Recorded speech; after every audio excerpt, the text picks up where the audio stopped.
Welcome to Hard Talk. I'm Stephen Sacker. How grave is the risk of Pakistan spiralling into political and security chaos? Terror attacks continue to impose a heavy toll, whilst the nation braces for a potentially destabilizing election season.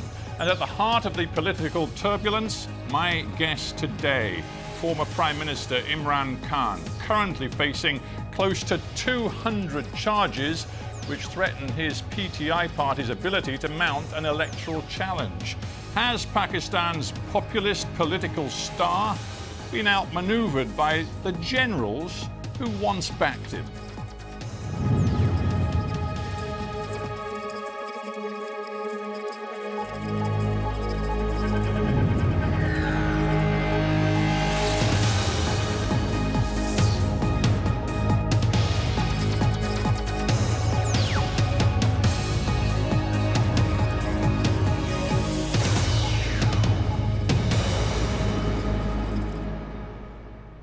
Imran Khan in Lahore, Pakistan, welcome to Hard Talk.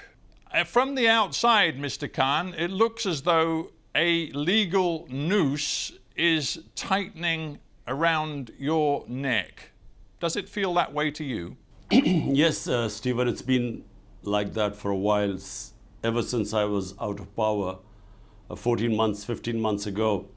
What was hoped by the establishment which removed me, what they hoped was that the party would just fizzle away. And normally it happens when you're out of power for quite a while.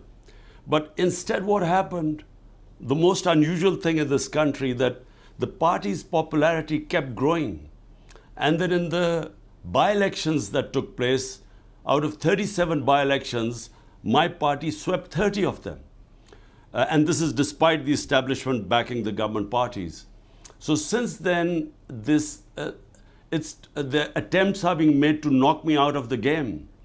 I had 2 assassination attempts on me, and apart from that, now I have close to my double century, almost 200 cases, and the whole attempt is to either imprison me or disqualify me, or both. Yeah, you talk about being knocked out of the game. Isn't the reality, now that there are these pretty much 200 cases against you, which include a whole range of charges? The corrupt misuse of official gifts is one, contempt of Pakistan's election commission is another, but then there are others which include, as I understand it, sedition, blasphemy, and one case which even alleges your involvement in a murder. It's becoming so complex and so serious that frankly you don't have time for anything else. Well, you forgot to mention there are about 60 or 70 terrorism cases against me. So all my time is spent from going from one court to another courtroom. I have made in 2 months over 350 court appearances, and my legal team is busy fending off one case after the other. But the thing is, nothing sticks because these are frivolous, bogus cases. And what now they are planning to do is to have military courts. And this is right now in the Supreme Court, whether the courts will allow military courts or not. And the objective of the military court is that there I certainly will be sentenced. Mm. Your contention, I guess, is that you're guilty of absolutely nothing. Is that it? Absolutely nothing. Look, Stephen, someone till the age of 70 never had one criminal case against him. In the last few months, how can you have 200 criminal cases? And here's someone who this country knows for 50 years. You know, I'm not someone who this country doesn't know, not just as a cricketer, as someone who has done the biggest charitable projects in our history, who people give more money than anyone in our history, so who trust them, who trust with their money. So people don't believe this. And as a result, according to the opinion polls, rather than the popularity going down, it is just going further up. I'm sure you're familiar with the notion of karma and the phrase, what goes around comes around. Would you accept that one problem for you is that the positions you stake out today are very different from the positions you've taken in the past. And when I say that, I'm thinking, number one, of your enthusiasm for the court's ruling that Nawaz Sharif, back in the period before 2018, should not be allowed to run again for public office. You, for a couple of years, demanded that he be barred from politics. In the end, he was. You said the courts had every right to bar a senior politician from running for office. The courts may well be about to bar you from running for office in the forthcoming election. So it's going to be difficult for you to argue the courts have no right to do that. There's a word or two words, moral equivalence. It's when you equate two completely unrelated incidences and combine them and sort of draw an analogy. Look, Nawaz Sharif, how did he get caught? It was in Panama Papers, that expose that took place, where it was discovered that he had 4 luxury flats in London, which he had not declared and were in his daughter's name. There was 1.5 years in court. There was a joint investigating committee which asked him to provide where did he get the money to buy these 4 flats. When he couldn't, that's when he was disqualified. It cannot be compared with me, where out of almost 200, there are only 2 corruption cases and both I'm fighting, and I'm telling you that both the cases, they will never find anything because there was no corruption. You can't compare him 4 luxury flat worth millions of dollars in London. He gets convicted, he gets to serve a sentence, to compare to what is going on right now. Would you accept that you've made several grave errors in the recent past? Perhaps one of your most serious errors was fomenting an atmosphere after you were ousted from power last year, an atmosphere in which you encouraged hostility toward the military.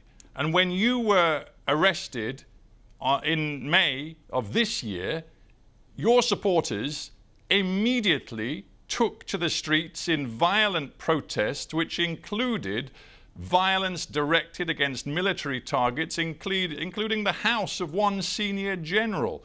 They were your people responding to your rhetoric. Well, Stephen, let me just answer this one by one. Number one, in my 27 years in politics, never have I told anyone ever to be violent. All our protests have been within the Constitution, peaceful protest, which is allowed when we feel any injustice, it is our right to have a protest. And that's what we've done. We did the longest ever protest of 126 days, and not one act of violence ever took place. There were peaceful protests. We used to protest and go back. So first, let me make it clear, and this is what the courts have discovered. When they tried to accuse us, when the government accused us of attacking army buildings, the courts, two judgments now have cleared us that none of us were involved in any of violence. We believe that there should be independent investigation into just four places where the violence took place. But hang on, did you not think for a moment, knowing Pakistan as you do, the polarized feelings amongst your people, did you not think for a moment it was irresponsible of you in the months running up to May 9th of this year to be accusing the military of essentially running a puppet government, of launching a coup d'etat, of taking over Pakistan and completely undermining its democracy? Did you not for a moment think that that might lead to trouble? So, Stephen, what you're saying is that I should not tell what was the truth? Everyone in Pakistan knows what happened. The defense minister, the current sitting defense minister, who's now, who was in the opposition, he has given a public statement that way back in 2020, we went 6 months down the line in our government. He said that the army chief told him categorically that he wanted to get rid of my government. And had it not been for 2 years of COVID-19, which is why he held back, that's the only reason he didn't remove our government. Now, this is from the current defense minister. So no one in this country is in any doubt that it was the ex-army chief who removed my government. In fact, he has bragged. He said he thought Imran Khan was dangerous for Pakistan. That's why he removed me. So this is just a fact. Well, no one. I talked about karma. Yeah, I talked about karma before. The truth is, you rode the tiger of military support for their political candidate. You rode that tiger yourself in 2018. You were close to the military. You remained close to the intelligence services and the military in your early years in power. And it was only when you fell out with the military that you decided you wanted no military meddling in politics. Again, it's hypocrisy. One of the army spokespeople said, well, Imran Khan is the biggest hypocrite. So, Stephen, I need to correct you again. My party is the only party that was not created by military dictators. People's Party, Ayub Khan, the first dictator, Zulfikar Ali Bhutto was his minister for 8 years before he left his government and then created the party. Nawaz Sharif was manufactured by General Ziaul Haq. He was a businessman. My party started from zero. 22 years I built my party from scratch. And then, if in 2018 the army backed us, then how come, then despite the establishment openly going against us, trying to dismantle us, how come after we are out of government, we win 30 out of 37 by-elections? How come that has happened? Because the establishment, everyone knows, is standing with the government. So how come we sweep all the by-elections? So clearly we did not come into power because of the army. Where you're right, the army did not oppose me in 2018. That's where you're right. But in 2013, the military establishment backed Nawaz Sharif, brought him into power. That's why we did this protest for 126 days, because we wanted the audit of the elections, because we knew the elections were rigged. But when in 18 we came into power, we asked the opposite. We asked them to open the elections because we knew we had won free and fair elections. Isn't the truth, though, that you believed after you lost that vote of confidence in 2022, you believed you could use people power to force the army to come back to you, in essence, and you were wrong. And going back to what happened in May 2023, when your supporters went to the streets, they committed that violence, including against key military infrastructure, you basically crossed a red line that even supporters of your own PTI party, even former friends and colleagues in your government say is on you. It's your responsibility. To quote your former defense minister, Pervez Katak, he says, all of the political representatives of my new party hold Imran Khan responsible for the tragedy of May 9th. He said Imran Khan's anti-state agenda has been rejected by the masses and his own party's former leadership. Now, Stephen, let me answer this question because it's very important. What happened on the 9th of May?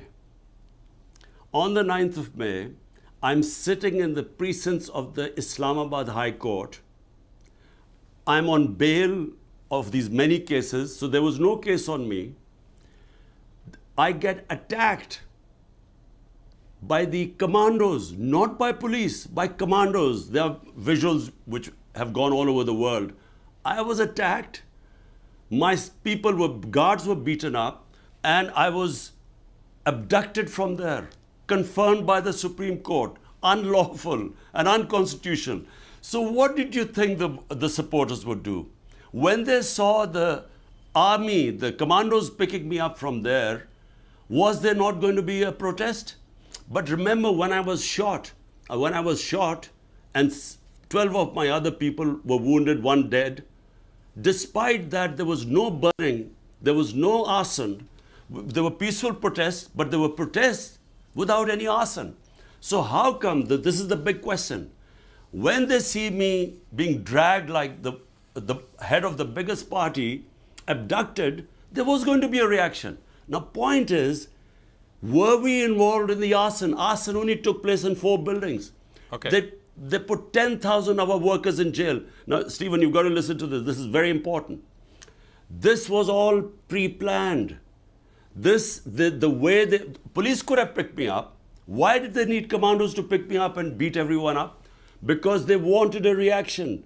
And but the reaction was peaceful, as it's always been. I want to stop you, Imran Khan, because you have made it clear you accept no responsibility for the violence around May 9th. I understand that, but my point really was to focus on the fact that since May 9th, the extreme pressure put on your PTI party, some of its members from the most senior to the most junior, has led to the implosion of your party. Some of your most senior former lieutenants like Fawad Chowdhury, Pervez Khattak, whom I've mentioned, Jahangir Tareen, they've all left. Some of them have set up new political parties. Your party, as it was, frankly, no longer exists. If my party doesn't exist, why don't they announce elections? Why did they run away from the elections stipulated by the Constitution, announced by the Supreme Court on the 9th of May in 60% of Pakistan versus Punjab? They ran away from the elections. Now they're trying to run away from the elections in October. So if my party is finished, they shouldn't be worried. The problem is the party is intact. They have tried everything. They have put 10,000 of people in jail, including women, never done before, peaceful protesters. And worse, they have put people through torture. We've faced custodial torture. It's never happened in the history of this country. And under pressure, some people have left, but the vast majority of people are in hiding today in Pakistan. All my senior leadership, which is not arrested, few of them have defected. The rest are in hiding. My workers are in hiding. I am the only one, with 1 or 2 other guys who are not in hiding, but we are more or less house arrested. But that's the point. So, that's the point. I mean, Hang on. We don't have much time. Let's go on. keep some brief questions and answers. Fawad Chowdhury, who we've had on this show, who was very loyal to you, but now has quit politics, saying he can't work with you anymore. He said the other day, you, Imran Khan, have to find a way to build bridges to the mainstream politicians. And he even mentioned Nawaz Sharif. He said the country is on the brink of a terrible crisis. And it's incumbent upon you to put your own interests aside and reach out to Nawaz Sharif and others. Are you prepared to do that? The fact that the country is on the brink of a major disaster is true. We really are heading what I feel are the dark ages, because we basically have an undeclared martial law in Pakistan. I mean, the country evolved towards a democratic process over last 20 years, and suddenly there's no media which is free, and the judiciary, they're trying to control that. So we are heading in the dark ages. But what is the answer? Is the answer to shake hands with people who've been robbing this country for 30 years? I came into politics because the 2 families had destroyed our country economically. I came in because I wanted to bring the powerful under the rule of law, which is why my party was called Movement for Justice, Rule of Law. And now, am I supposed to join the same people who are responsible for destroying the rule of law in this country, who are above law, so that I again, what for? To come into power? I'd rather not come into power. I'd rather stay in the opposition. But let's stick What's with this idea. What's the point of coming into power if you can't bring justice here? Right, but let's stick with the idea that Pakistan faces a catastrophic future if political instability feeds into security instability, and we see that the suicide bombings, the terror continues, particularly aimed at political parties right now.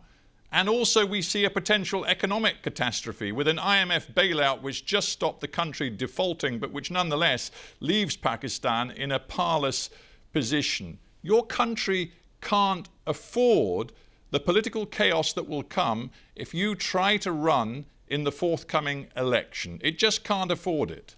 Stephen, look, the only solution to Pakistan, and any sensible person in this country will confirm this, the only solution, there is no other solution. Free and fair elections. That's the only way we will get out of this mess. What is happening is that in order to keep me out, they are dismantling our democracy. And what you're seeing in the rise in terrorism, the whole province of KP, Pakhtunkhwa, which is on the border of Afghanistan, why was there no terrorism when we were in power for 3.5 years? Why is it suddenly the terrorism is going up? Because they are no longer represented. The government in Pakhtunkhwa, where the terrorism has started, and in Balochistan, there has been a caretaker government which is not representative of Pakistan, doesn't belong to the people, and that's going there for 8 months. It's illegal, it's unconstitutional. So the answer is free and fair elections. Let the people select their own representatives and then let them sort out the problems of Pakistan. We as a representative government had brought down terrorism in Pakistan. You right now are sitting in Lahore. Every time you try to leave your home, you have to negotiate all of the armed guards and the security that surrounds you. Pretty much your only journeys right now are to the courthouse. You know that you survived an assassination attempt last November, but you've said you expect another one to come. I believe your own children have told you that you ought to get out of politics for your own safety. Why will you not heed that advice? Because it may be the only way to calm tensions in your country. Stephen, what you're saying is that we should accept slavery and not have freedom. Democracy means freedom. So what you're basically telling me is that in order to accept this fascist government, which is destroying our civil liberties by the day, they're about to pass a bill, just so that you know what we are facing right now. They're passing a bill which is called Prevention of Extreme Violence. The intelligence agencies can break into anyone's house without an arrest warrant. They can pick anyone up. They can try people in military courts without access to justice. This is what we are facing now.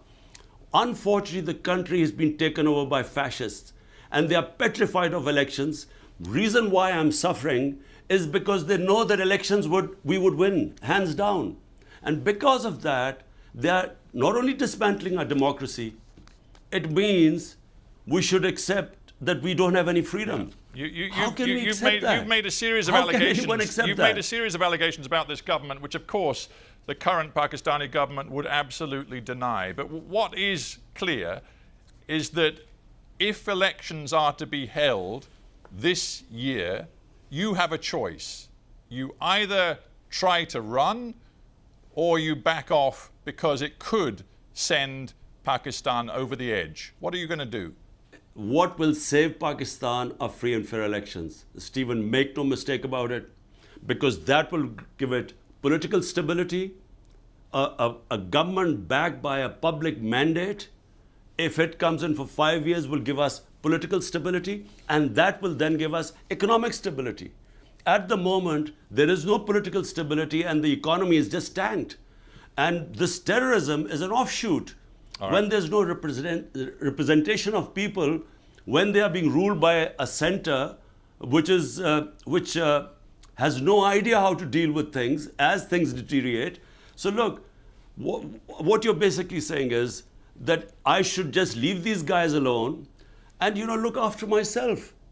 So it's easy for me. All I have to say is that, look, I'm going for a holiday to London to see my boys, and life is easy for me.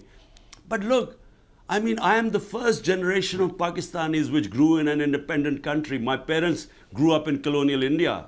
So we value our freedom. Imran Khan, we have to end there. Thanks very much for joining me on Hard Talk.